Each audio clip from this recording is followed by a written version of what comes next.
I'm chasing the dream. I want to rap. I want to focus on school. I have a dream to chase.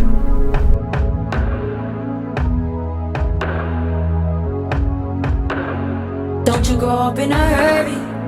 Your mama be worried. Oh, it was a part of the story.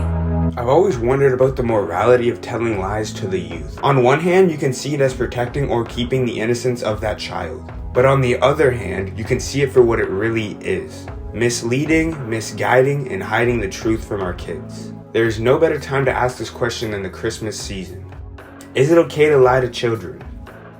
Most people would say no, but the exception is always made with protecting their innocence. When you're little, you're told all these nice things about Santa Claus, the Tooth Fairy, and getting a job after college. But if innocence is the lack of guile or corruption, then once a child is told anything untrue like Santa Claus or a stable job after college, they would have lost their innocence. Dishonest or fraudulent conduct by those in power, typically involving bribery. These lies told to us as children by definition are corruption, and therefore you cannot lie to a child to protect their innocence. It's simply oxymoronic. Call it what it is. Telling kids fraudulent things to keep them in line and make sure they behave. Better behave this year, don't want to end up on Santa's naughty list. Better sit and listen in class or you won't get a good job in the future. Stop eating glue. Okay, maybe you shouldn't do the last one. The powers that be go under the guise of protecting innocence. We're expected to listen to the adults around us and do what they say.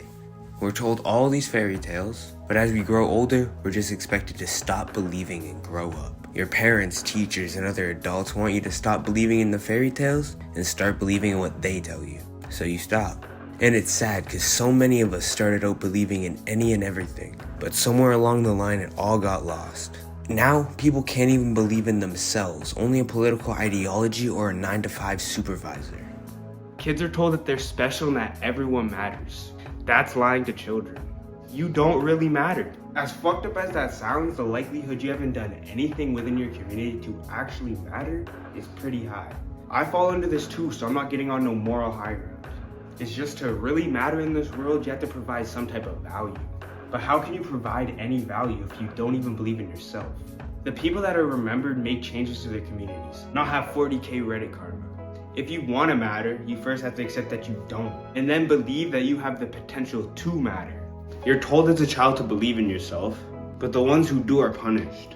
If you truly believe in yourself, you're often labeled as crazy or a narcissist. If you truly believe and you say that you're going to provide value in a way that isn't sitting at a desk or working a job you hate, your teachers will make sure to let you know you're probably going to fail and end up flipping burgers. Don't let what others say about you ruin your beliefs.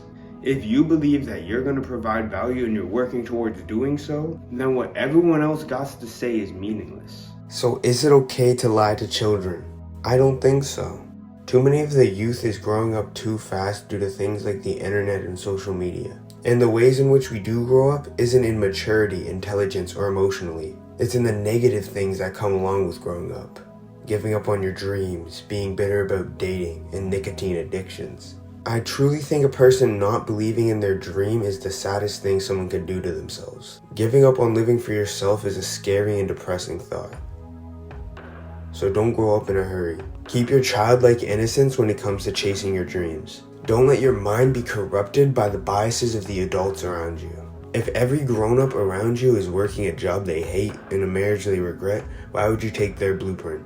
Winning isn't guaranteed, but what is guaranteed is losing if you don't try to win. Don't you grow up in a hurry.